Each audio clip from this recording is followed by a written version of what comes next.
Hello, I'm David Farity, and I'm here with this handsome gentleman. Now let me ask you a question. Who looks older? David Farity standing next to Ricky Fowler or Dan Patrick in skinny jeans? Oh, does Dan Patrick in the skinny jeans, no question. He's like a boy band or something going on in there. Well, it's like a old boy band. I just want to apologize because I'm sweating in here, and we are in a church, so you know the saying, right? Well, no, I'd be sweating too if I was wearing that ridiculous rug. Well, All it needs is a chin strap. maybe I'll put a helmet on that. Which man was that color? That's more Freddie Couples, you know? It's got mine's just black and white. Just for men? No, I haven't gone there. That's a life sentence. Yeah, no, but it started to migrate south. You know, the gray hairs, when they start heading, towards...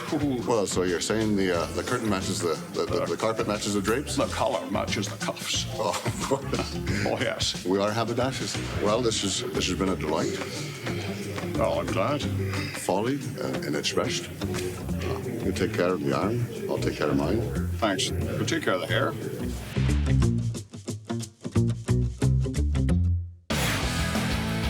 I don't know a lot about sports, but I can drink a lot of beer.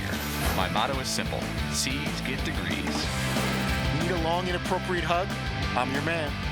I think I'm smarter than you, because I probably am.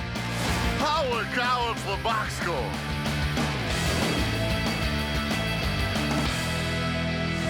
Hello and welcome to the Box Score. I'm Brock in Los Angeles, joined by the Danettes in Milford, Connecticut. Gentlemen, one day of the Masters is in the books. Paulie, how many beers did you put down during the coverage of Augusta?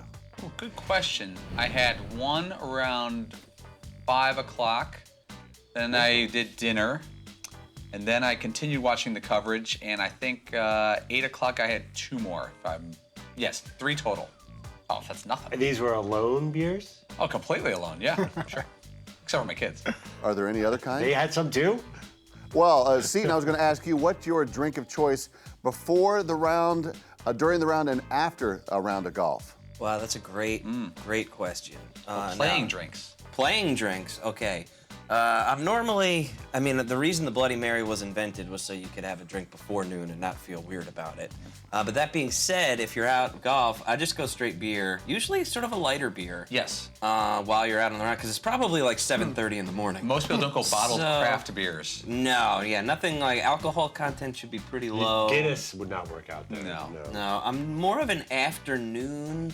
I'll do a beer. I'll do like a gin and tonic, maybe, something along those lines. Lovely. Dinner, I'm a red wine guy. Sure. Do that. So, I like to spread it out, mix it up, not get bored. After a nice round of golf, I want a dark and stormy, a little rum, a little dark rum. Yeah. Do you guys ever drink guys' drinks when you go play golf? What is that? It's coming like A rum drink, a Bloody Mary, a gin and tonic, Shirley and red Temple? wine. Yeah. What? I'll do a little whiskey God. here and you there. You ever even relax. hear of scotch or anything First of like all, the that? guy who doesn't, the guys who don't drink, Don't talk in the crowd. don't comment. don't golf and don't drink. Dude, honestly, like Well, I'll do a Yoo-hoo or a Mountain Dew. Or my a can. seltzer cranberry is more manly than that trio of drinks you put together for that round. Think again. First of all, it's seltzer splash cranberry. Yeah. They Well, do second say that. that. Splash. Well, if it's hot Anybody cranberry, going if I want it- splash can't have a manly conversation about just a splash. And of then he has cranberry. them bring it back because the splash wasn't just Too right. much. This is a little Yeah. too red for me. And in all fairness, if we're going off the ladies' tees, we're entitled to a chocolatini. Drinks aside, you guys had a bunch of people calling in and doing Jim Nantz impersonations today. Fritzy, do you have a Jim Nantz impersonation? Not particularly good. I could try it, but it's nothing like some of these guys that have been practicing and have it all scripted out. Hello, friends. Welcome to the Masters. The azaleas are in full bloom, and Jordan Spieth is making Augusta his bitch. Thank you for joining us on CBS Sports. That's on the editing room floor, I can guarantee it. Well, there were a lot of good impressions today, and congratulations to Jim in Wisconsin, who I believe won. But according to last year's winner, you may have some difficulties getting your grand prize. Was winning that contest bigger than the goal you scored against Algeria in the World Cup? I would say on par with. Although I never got my driver. What? Nope. Never got the driver. Oh, okay. Who? We delivered a ground service. It's 5 to 8 years. Okay. Landon, on the boat, though. Landon, hold on for a moment. Can we take care of Landon Donovan here? Yeah, Paul. We sent it to the USA Soccer offices. It could be in there somewhere. Okay. All right. Hi, Landon, I'm sorry about this. This is the first time hearing about it. That's fine. Understood. You know, I was pretty sure when Landon said it that he was wrong, because I remember that being sent out, and then when I picked up to say goodbye, he goes, you know what? I just realized that I do have the club. Yeah, just realized. Yeah. He even said, he goes, I Punk realized ass. halfway through the bit, and he goes, then I thought it'd be funnier if I just stayed with it. So I do respect him for not telling the truth on the air and putting in some good Got content Dan all together. riled up. I'm sorry, blaming all of us for not sending it out. He wants a media career. He's on his way. Maybe you can send Landon that driver for a wedding gift. That'd be nice. I mean, he deserved to win the contest last year. DP was giving guys tips on how to do the Jim Nantz impression this time and got distracted by looking at some golf outfits. Just imagine syrup is coming out of your mouth as a librarian. How about that? Hello, friends. Welcome. The Masters on CBS. Yes, Paul. You don't go church whisper voice, then the crowd can't hear you. Well, you got those birds chirping, too. They can, like, Seton hit the, so you got to be, hello, friends, and welcome to Augusta. There goes David Farity riding by, naked. We never even got to the pictures you were going to show me, the questionable one during the live look-in. That's my fault. The whole system thing came up. Yeah, that was awkward because we had gone to the back row and I made some offhanded football comment about 10 seconds before we were going on air, and all these pictures got left to the wayside. Now, the real questionable one didn't get shown until the end of the show. I don't know if we're going to talk about it later in the box score, but that's the one a lot of us were debating. I don't know if you're in on that debate. Yeah, but that being said, the rooster sound effect is day one radio 101. Oh, it's such a winner. Top 5 sound effects in radio is the rooster. By the way, can we just address for a second how kind of weird it was, Dan, and the syrup out of the mouth? It was weird. Just imagine syrup. Some naughty And you're a bookstore librarian. clerk with As a Robitussin. By the way, I don't know what to think with that. Do you think Dan has really nailed the Nance voice? I was listening to I don't know if he wins our contest. Ooh, though that's kind of like saying, do you think Bob Costas can do that? Not Bob is Bob, Jim is Jim, Dan is Dan. Right. Let's just leave it. More about the That's for the rest of us underlings and peons to act like. You know what I mean? Not exactly, but I hear basically. McLovin, I don't know if this is the lady in choice, but was this the one that you thought was too much to show the audience? Because, I mean, she's a little scantily clad, but she's not that bad. I mean, who are you trying to protect at this point? Well, I was just thinking, like, it's 10 o'clock Eastern, you're at home, you're watching with your kids, you're going to have some awkward questions, like Jordan Fritz. If he's going to be 13. He could appreciate an attractive woman. I don't know what he would say, but it would be probably uncomfortable for me to answer that. Have you ever run into that situation where an attractive woman was on TV? He hasn't commented about an attractive woman, but he did ask me not too long ago certain questions about some. I don't know if he was looking at Urban Dictionary or heard a kid say something, but he was asking about some type of act, and that got me very, very concerned. And I diverted his attention to One Tree Hill or whatever he was watching. And I said, One Tree Hill? Yeah, he's watching like episodes of like One Tree Hill. So I don't know why. That's like the new thing now that the kids in middle school are watching. At least his group are watching old episodes of One Tree Hill. But if he starts asking Did something you watch it questionable, because you were watching it? It was still there's on? a couple of attractive women. Because underage teen WB shows are your wheelhouse. Zoe 101 or Victorious. But Jordan was the one watching One Tree Hill. No way. Anything with Victoria. And by the way, I know you're you have no idea about, like, acts and jargon and all those terms. Well, he did ask something that I understood what he was talking about, and he asked me what that was, and it was something that he shouldn't be asking at 12, and I don't know where he got that from, but I diverted his attention. But then he asked me again, and I said, I think your mother's calling you. She might want to explain that. That strategy should work. All right, stay with us. Dan steps in the ring with a heavyweight. You know who's a heavyweight? The box score, and we stand side by side with our champion, the Ram 1500 Eco Diesel, which can tow anything, boats, trailers, doesn't matter. To get more facts at ramtrucks.com. Guts, glory, Ram.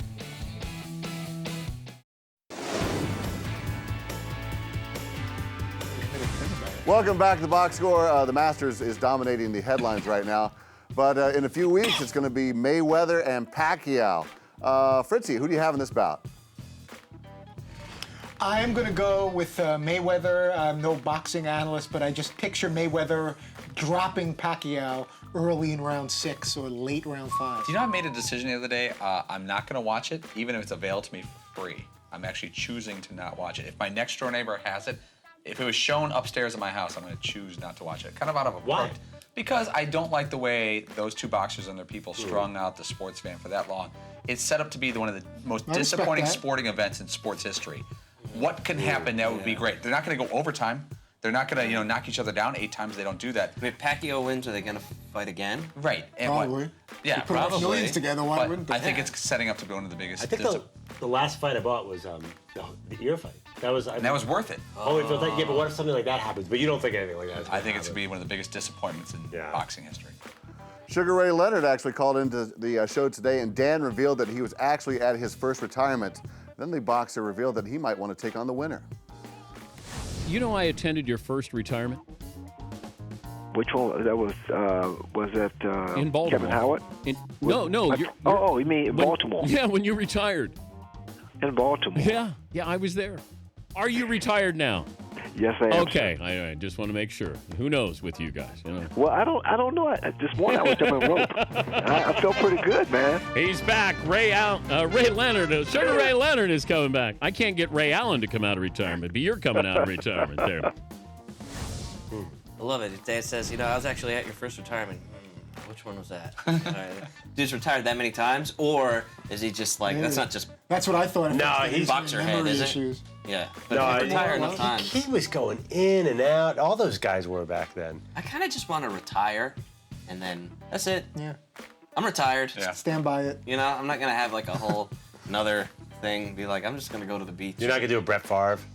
Cry and I'm leaving Especially the in damn that Patrick sport, show. where you already made your millions of dollars. You got major eye issues. You may have to see out of your eye. And everything. Man, it would be great though, like to have somebody like you're retired and they're like, hey, listen, like we need you back so bad. Here's like $11 billion. So you have to save. I don't know. Okay, I guess I'll do this one more. Like Phil Jackson with the Knicks, kind of. I hope to have the feeling we're not going to have to worry about that, none of us. Yeah. I don't really see it. Honestly. The champ was a little surprised when Dan offered up that revelation, and so was Avery Johnson when Dave in Texas called in during his interview.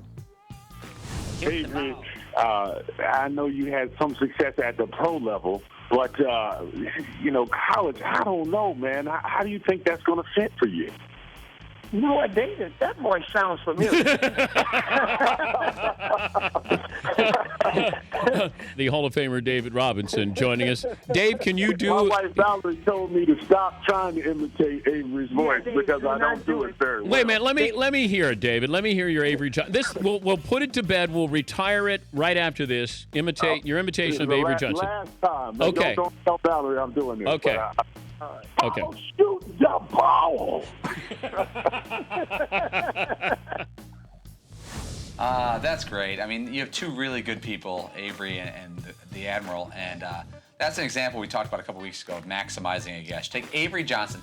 If you don't care about Alabama basketball, how interested are you in that segment?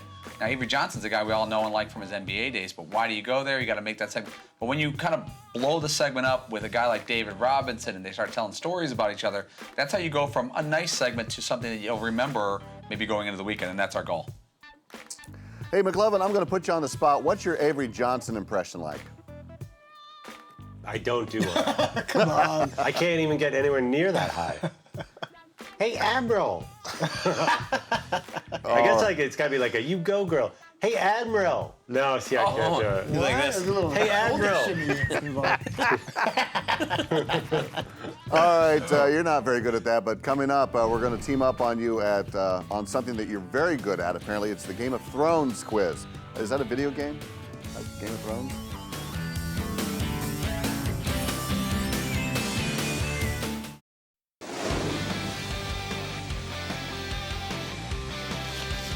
Welcome back to the Box Score. It's a big weekend for McLovin. The world-renowned hit Game of Thrones kicks off another season as gargoyles and warlocks and leprechauns all battle for the heart of the princess over Mario and Luigi, I guess. McLovin, do you have a go-to costume to watch this show that you wear?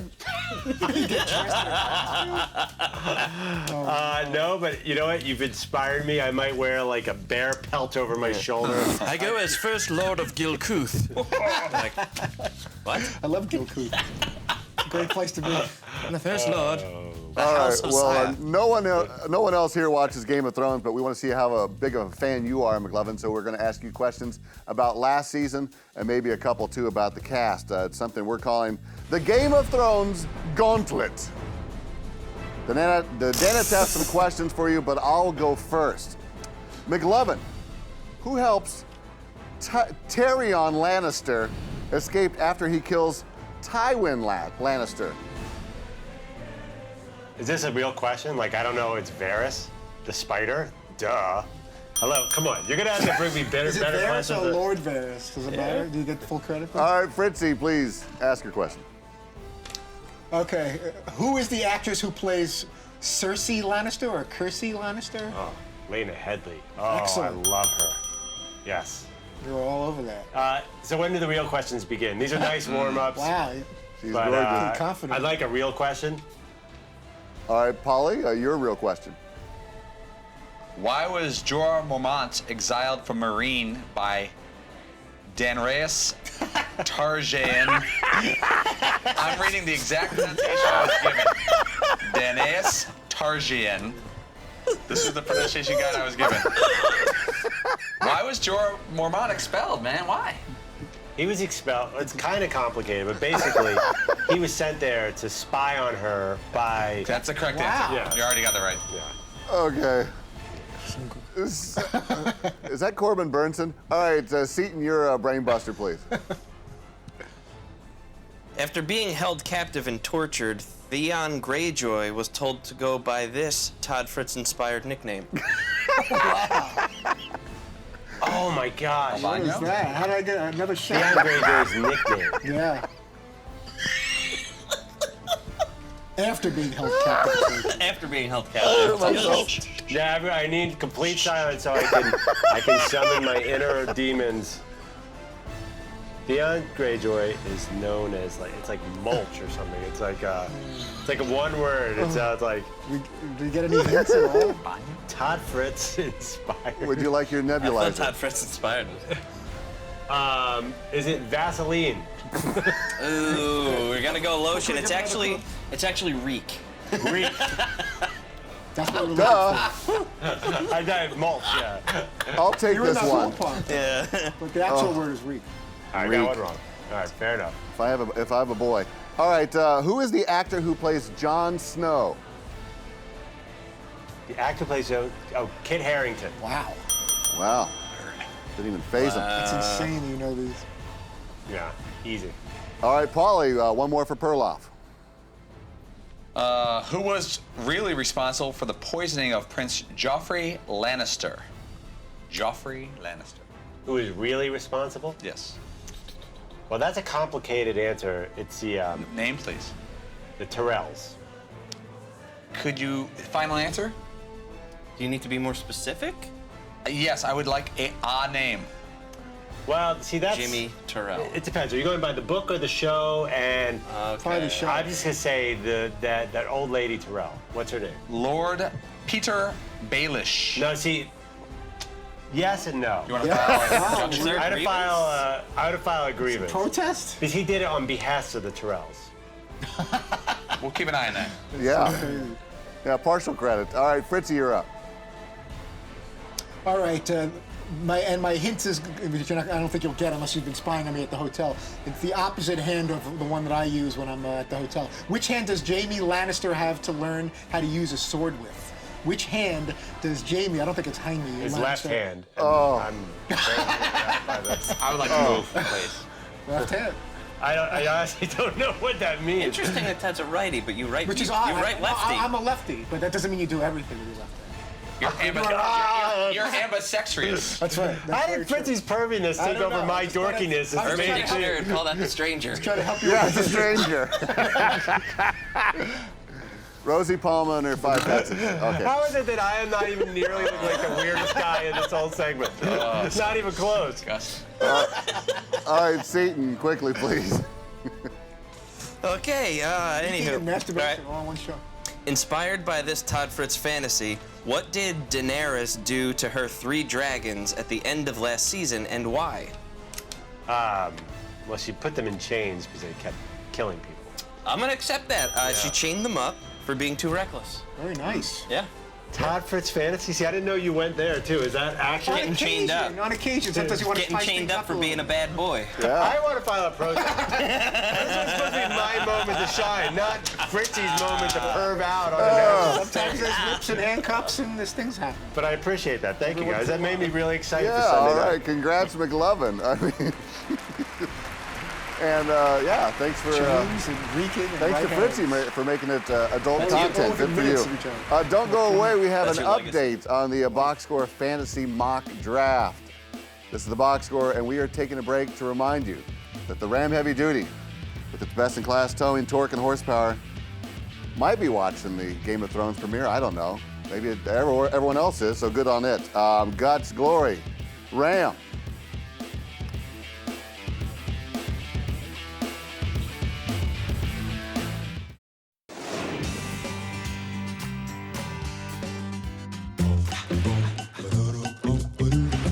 If I was to do a better David Farity, how would you? Well, there's probably surgery required, but you know, it's very good. I once entered a David Farity sound-alike contest in one of our local radio stations in Dallas, and I came third. Of course. Yeah, I won the Sean Connery, but I was third in my own, which, you know, if you can't win that, that's just, it's an indication of what, you know, what your career has been. You do a Sean Connery, right? Yes. Sure. You're a shite for sore eyes, pussy. How about we do this? Let's do, as in Highlander, there can only be one. Perhaps we have a duel? Yes. Well, apparently there are two. We have dueling pistols. Oh, jeez. From my cold dead hand. Accidental discharge. So there we go. Premature, that's not a problem. Let me cock this. That sounds dirty. Oh, sorry about that. Thank you, David Farity. You're very welcome. May the road rise out to meet you. Aye.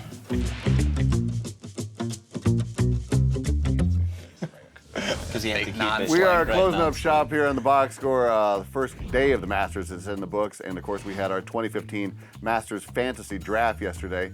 Seton, how do you think your dark horse Ben Crenshaw did yesterday? Man, I think if I'm not mistaken, he finished up somewhere in the 80s, so he's right in striking distance. He's right there. Yeah, you got him. I mean, if upside is huge. Brock, let me ask you, who had Jordan Spieth in our pool there, in our draft? I believe Seton, and if well, let's just go right to it, shall we? Crenshaw was actually 19 over in the first round, so we'll clarify that. But let's see how the rest of us are doing in the pool, shall we? Fritzy, you're in the leader with round one at 4 under. I'm right at the heels with 3 under. Paulie is at third at 1 under. McLovin is fourth at even par. And Seton, you're bringing up the rear at 8 over, having both Spieth and Crenshaw, who is in first and last place there. So, Paulie, what should be should there be a penalty for someone who has a guy who misses the cut? No, I don't think so, because that would have to be written up beforehand. Seton, would you like to trade Jordan Spieth for two? No. I don't know if we can even do this, but like just for because you want to have the winner on your team. No. You want to have the winner on your team. You made the winner and the guy who doesn't. I think if I had read the rules properly, I probably wouldn't have gone with Ben Crenshaw. Not realizing that they were canceling each other out. But I like the bookend aspect. An aging golfer on a retirement tour is not. The symbolism is amazing. Yeah, I kind of like that though. So no, I'm gonna stick with my guys. I'm gonna stick with my guys. I love it. Yeah. You almost had Lee Trevino. You almost picked. As a matter of fact, yeah, Sebi. All right, Fritzy, I'll ask you, who is on next week? Chris Mannix is going to be guest hosting all next week from our New York City man cave. Monday's show is going to include Reggie Miller and two-time World Series champion and Mets broadcaster Keith Hernandez. I like when you do that with your face, like Keith Hernandez. Oh, I love him on Seinfeld. Makes it sound like a stronger guest. Yes. Thanks for watching the Box Score. Well, the Danettes are off next week, so we will bring you a boatload of best ofs to satisfy your craving for the Box Score. Cheers.